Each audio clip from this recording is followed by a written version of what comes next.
Welcome to the Growth Plus Exit podcast, where owners of privately held middle market companies talk about founding, scaling, and exiting their businesses successfully.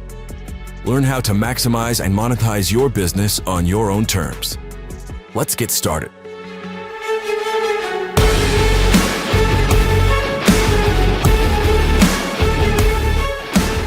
Hi, I'm Susan Kearney. I'm here with my colleague Heather Bennett, and we are a co-host for the Growth Plus Exit podcast, where middle market owners and experts talk about founding, growing, scaling, and often exiting their businesses on their own terms. This episode, as usual, is brought to you by Newport LLC. We're a team of seasoned C-suite executives who help CEOs of middle market, privately held companies grow, de-risk, and exit their businesses. We, in 2026, are happy to announce that we are winners of the prestigious Inc. Magazine Power Partner Award for 2025, and we thank our customers for the wonderful things they said about our work with them that allowed us to win that award. You can see that list of award winners at inc.com/power-partner-awards. You can learn more about us at Newport at newportllc.com. So, Heather, it's been a while since you and I were on the podcast together, about a year. It's our 1-year anniversary. So happy birthday to us and to our podcast. It's been so exciting. We've had close to 40 guests already on the podcast, and the year went really fast. So many good stories, so many impressive entrepreneurs and founders that have really shared the ups and the downs of what it's like to build a business. So what were some of the moments you enjoyed the most?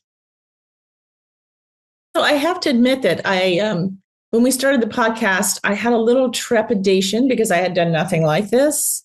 And there's a certain element of stress in finding business owners to be guests on our podcast. But I have to tell you, it's just been great. I have so enjoyed, maybe one of the things I've enjoyed the most is that by the time I am introduced to a business owner and we do the podcast, I feel like I've made a new friend. The people I've met have been smart. They've been growth-minded and action-oriented. They're lifelong learners. And they share some of the toughest things that they've been through in their professional careers. And I really respect that. So that's been a great thing for me. How about you? I absolutely agree. I love the conversation. There are so many like expected consistencies across the successful business owners that you would expect, financial, like you said, they're smart, they're intelligent, always learning. I think one of the things I've found really interesting is the importance that they put on the people they work with and developing a great team to get the job done. So something like that. Another thing that I've noticed is quite a few of them are authors. So, just a few that come to mind. Davis Anderson is the founder of Manufacturers Collective.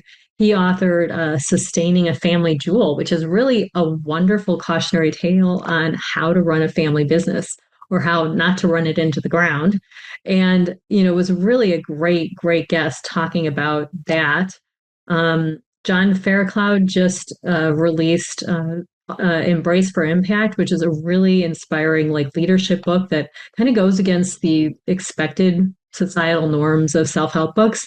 And he's the founder of Resicom Group, which has won multiple entrepreneurial awards. So Jody Jankowski, founder and CEO of Blackline, which has been listed twice in the Inc., fastest growing companies.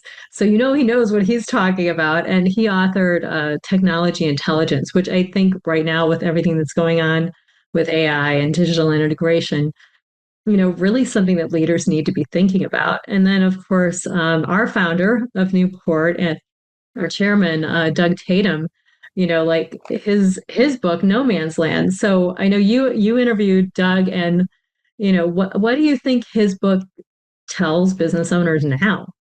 Yeah, I've actually been lucky to interview Doug twice on this podcast. Mm-hmm. He's the only guest I think we've had twice. And I guess in a Saturday Night Live kind of way, he's working toward his own green jacket. But we did have quite a conversation about No Man's Land. No Man's Land, he wrote as a result of his experience as an entrepreneur, founding, scaling, and selling his business. And the book is about common themes. And there's a stage in the development of all businesses where they're too small to have the resources and need to do what big firms do, but they're too big to act like startups, too big to be small. And so his book is about some common themes there about communication, understanding your value, building and aligning leadership teams, all the things that our guests have told us about on the podcast this year, really. One of the things that he has talks about a little bit in his book that I have talked with the people I've interviewed about, which to me has been fascinating, is, when you're a private company owner, it's not if you'll have a near-death experience, it's when and how many near-death experiences you'll have. It's a very, very common theme. And I think for business owners that I've talked to who listen to our podcast, that's one of the things that they take away is it's not just me. It's not just me feeling like I've really messed something up. It's just a part of the learning and a part of the evolution and the growing. And so I'm wondering if you've heard the same thing from the guests that you've interviewed about that. Yeah, it's that first 5 to 7 years that they talk about. Because I always ask, I said, at what point did you feel that you had something? You had a solid running company. And it's not right away. It takes time. So they all have shared that there's a specific time point when they were like, wow, our cash flow was finally on the right side of the page. I was able to hire more people. There was a certain point but before that, like you said, there was a lot of ups and downs. And I like the description, near-death experiences. Businesses should be alive and thriving. So to talk about, what happens at that point and the reserves they draw upon or the resources or the people, because it's different for every founder, what helped them get through that process. And I think that's what's important about having many guests on the show is being able to show the different ways they got through those really rough times. Yeah, I agree with you. And of course, some don't. We've had some guests where that was not a near-death experience, but rather a death experience. But so many don't take that no for an answer and get right back in it. A thing that's been interesting to me, because we ask about how they came to start a business. How did you become an entrepreneur? Is how many accidental entrepreneurs there are. One of the early folks I interviewed was Dan Lawrence, who's a co-founder and CEO of OBM, which is a software company. And, Dan graduated from school and he was a software engineer working for the federal government on top secret kinds of things. And he and a colleague kind of, I want to say stumbled. I'm sure it was a little bit more intentional than that, but kind of stumbled on Bitcoin mining.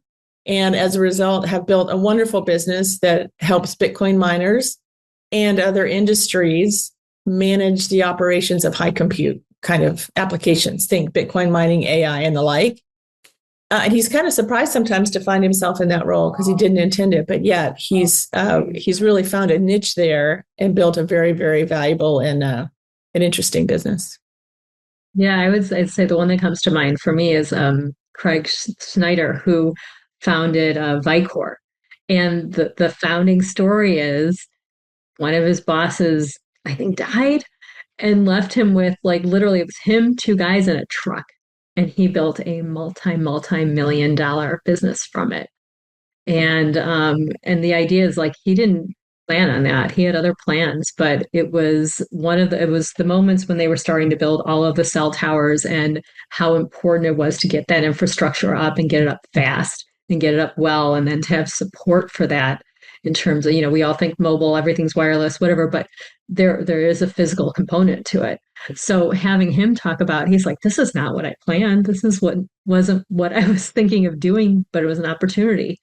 Yeah. And I find entrepreneurs understand that combination of hustle and luck. The idea is you're always hustling and working so that when that right opportunity comes by or when that offer of capital to sell, And I think of the exit. I'd love to hear your thoughts on exiting and what you've heard in terms of when that right moment, or what happened during that exit strategy that made it successful for the founders. Yeah, that's a great question, because we're going to be seeing more and more and more of that exit as middle market business owners age out. I'm happy to say that none of the folks that I've interviewed have exited because of health reasons, or family problems or things of that, which does absolutely happen. But mostly because the business had reached a level of maturity that they felt like they could then, move along.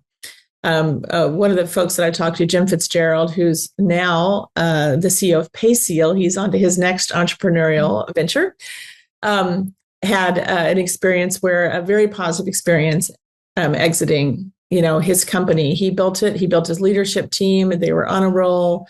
Their clients were extremely happy. They were able to sell the business, and it was great for the clients. It was great for the team. It was great for the owner. It really opened his eyes, because it was the first time he had dealt with PE firms and capital markets and, those kinds of things. The one lesson he learned when he talked to me was, boy, make sure you have great advisors and experts around you when you begin the process of preparing to exit and exiting, because you may only do it once in your life. And it's really, really important, not just to the owner, but to everybody else. So that was one that I took away. And of course, I wish him well in his new venture. We'll see if it's easier the second time around. I wonder, sometimes in interviewing people, you ask a question and you get an answer that you don't expect, that might be surprising or funny or heartbreaking, I guess. I had one of these experiences when I was talking to the founder and CEO of a local delivery company. And I asked him what his first job was as an entrepreneur. And he'd explained that his father was an entrepreneur and so on and so forth. And I was wondering why he got into it. And he said, well, the first business I ever started was I would steal cigarettes from my father and resell them to my friends in middle school. I was like, I didn't expect that when I asked that question of what was your first entrepreneurial venture, but okay, I got it. Appreciate that, Eric. And so you just never know when you ask a question, what the answer is going to be, right? Absolutely. No, I had not quite the same situation, but talking to Jeff Janicek of InnoFlight and realizing, literally we were talking about throwing things into outer space and the importance, like all of the work he was doing. And again, same thing. He was just part of a team working for the US government, working on these, and all of a sudden that turned into, this wonderfully successful multi-X, he's exited multiple times from it successfully. And it's amazing, but not, something they play. He's like, I'm just an engineer. I'm working, Right. As part of the armed services. Like, this is not what I expected. So, but a great story to see that, through that, there's a consistency of passion to create a business, to do something entrepreneurial, which is great. Yeah, I agree. And sometimes our guests have found themselves doing work as a CEO that they didn't ever anticipate or understand. For example, Kyle Marinkovich, who's the CEO at Up Kind of Your Way, Northern Diversified Solutions. And he started a business. He's in the CBD business with consumer products. And he found that after a few years and, success, and the thing was building, that there were some federal regulation problems for his industry. And so suddenly he's not only the spokesman for the company, he's not only the, day-to-day overseer and the growth engine and the visionary. Suddenly here he is, and he's spending his time in Washington working with the federal government to try to take care of the policy issue that literally can be life or death for his industry. And he that was nothing he ever set out to do. He didn't expect to do it, but he's kind of strapped those boots on and he's figured it out, and he's leading that effort in his industry for the benefit of, himself and his company, but the entire industry. And so that I really respected that. Maybe that's because I'm a DC gal, but really respected, his openness to figuring out that kind of national policy process, which can be really complex and awful.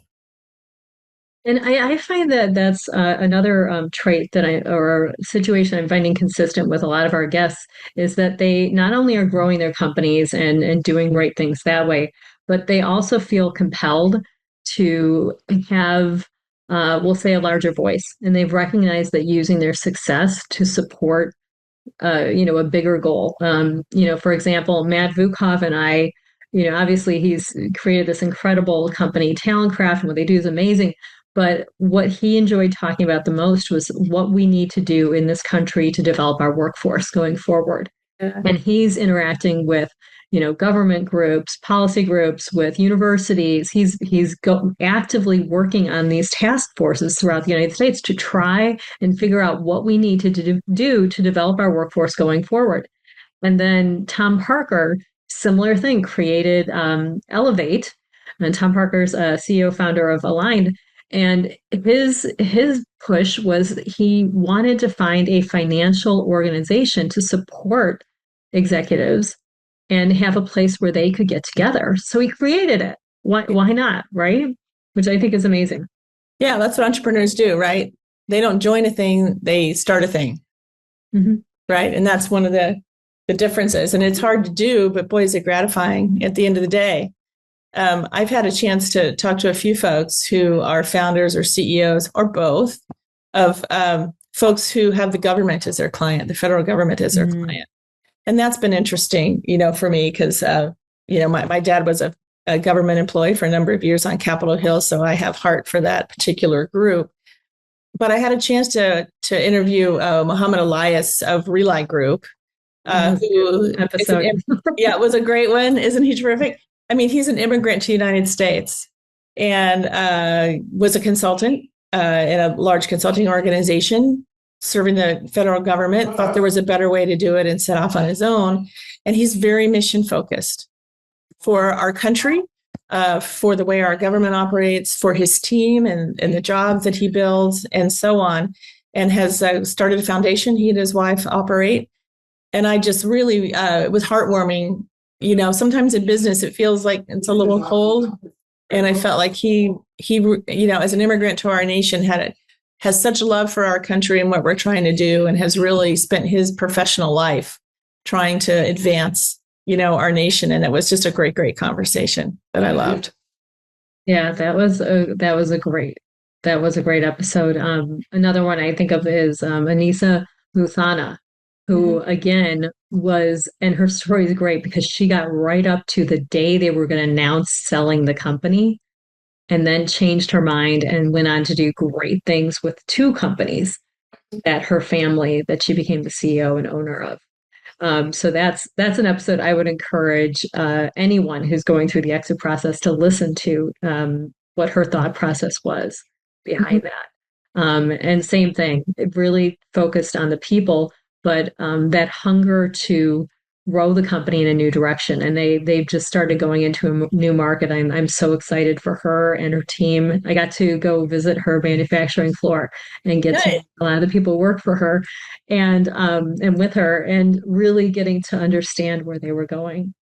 All right. Well, we're almost to the end of this episode. This has gone quickly. I think it's such a pleasure to talk about this podcast and all the amazing guests we've had. So Susan, what do you think for year 2?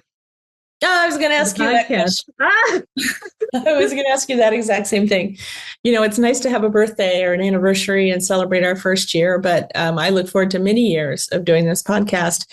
And I have to say, based on the feedback from listeners, I don't think there's a ton to pivot in this podcast. I think the recipe of finding successful and sometimes not so successful business owners who are open to share their experiences is really a winner for our audience. They just love to hear from their peers. I think we'll, continue to that. We'd sure love to hear from audience members if they want to reach out to us and suggest topics we talk about, or business owners they'd like to hear from, or, things they'd like to hear us talk about. But I think it's really more of the same, more honest conversation, more insightful questions, more surprising answers, and more learning about how entrepreneurs think the sense of urgency they have, the dedication they have to their business and their teams, and the difference that they make for all of us, even if we're only tangentially aware of their existence. Absolutely. Yeah. I think continuing on with meeting even more great business founders, so important. I think the keys to year two are going to be, extending what those patterns have been showing us. Like, where are those key moments where decision making? And I think you really hit the nail on the head. The ones I've seen who are most successful had a core group of people and advisors around them that they were able to lean on during those rough times. So maybe I'd like to explore that more. Yeah. Like what helped them during those difficult decision-making moments. That sounds excellent. So last question, what's your favorite lesson? What's the best thing that you learned this year from those folks? Oh, gosh. Get creative with funding. There's no one way to fund a growing company. Mm-hmm. And I look forward to learning even more ways. Every time I talk to somebody, I'm like, wow, you can do that with real estate to fund your business. Did not know that. Great. So I found that to be one of those surprising moments. How about you? I think not surprising, but relearning, which is just open-mindedness is so important. Whether it's the kind of business you start, the way you build it, the people you hire, the clients. When you're building a company, you zig and you zag, and your first idea may not be the one that hums in the marketplace.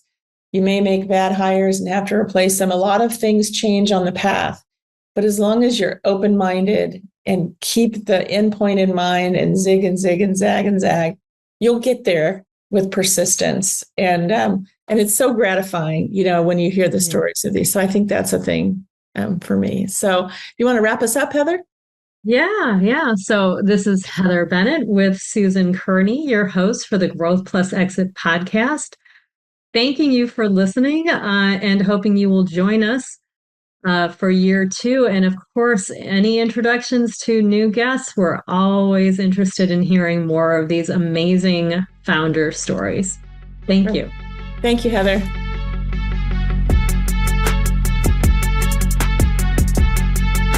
Thank you for listening to the Growth Plus Exit podcast, sponsored by Newport, a unique national business advisory firm. If you enjoyed this show, be sure to share, like, and subscribe for future episodes.